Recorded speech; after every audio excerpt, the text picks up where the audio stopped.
आज नाश्त्यासाठी बनवणार आहे मिक्स पिठाचा चिला। तर त्यासाठी इथं 2 मोठे चमचे दही घेतलेला आहे, साधारण 1 वाटी रवा घेतलेला आहे आणि या ठिकाणी चॉपरमध्ये मी कांदा, टोमॅटो, हिरवी मिरची, कोथिंबीर आणि ढबू मिरची हे सगळं चॉप करून घेतलेलं आहे। तुमच्याकडे गाजर, काकडी असेल तर ते देखील तुम्ही यात घालू शकता, बीट घालू शकता, कोबी घालू शकता।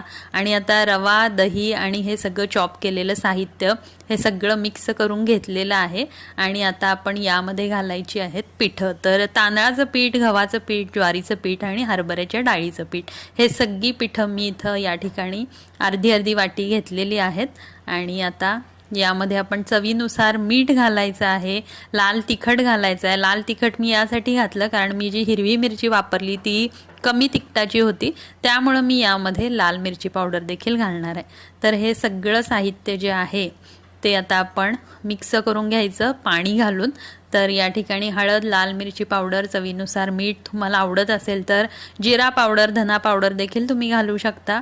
आणि हे सगळं आता पाणी घालून मी मिक्स करून घेणार आहे। तर ज्या चॉपरमध्ये हे सगळं साहित्य मी चॉप केलं होतं त्याच चॉपरमध्ये पाणी घेऊन यामध्ये ॲड केलं आहे आणि आता अजून थोडं पाणी यामध्ये घालणार आहे कारण रवा जो आहे तो फुगतो पाण्यामध्ये, दह्यामध्ये। आणि आता एक 15 मिनटं या मिश्रणाला विश्रांती देऊया आणि आपण चिले जे आहेत ते बनवायला घेऊया। तर अशा पद्धतीनं ह्याची जी कन्सिस्टन्सी आहे ती बनवायची आहे, जास्त पातळ नाही आणि जास्त घट्ट पण नाही।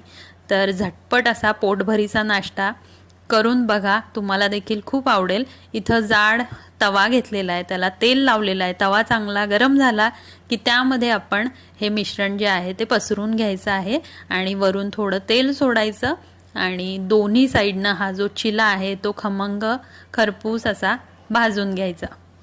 तर अगदी झटपट 2 ते 3 मिनिटात हा चिला बनून तयार होतो आणि 2 जरी खाल्ले हे चिले दह्यासोबत, लोण्यासोबत किंवा मग एखाद्या चटणीसोबत तर अगदी पोट गच्च होऊन जातं। तर अशा पद्धतीनं इथं झटपट असा नाश्ता तयार आहे।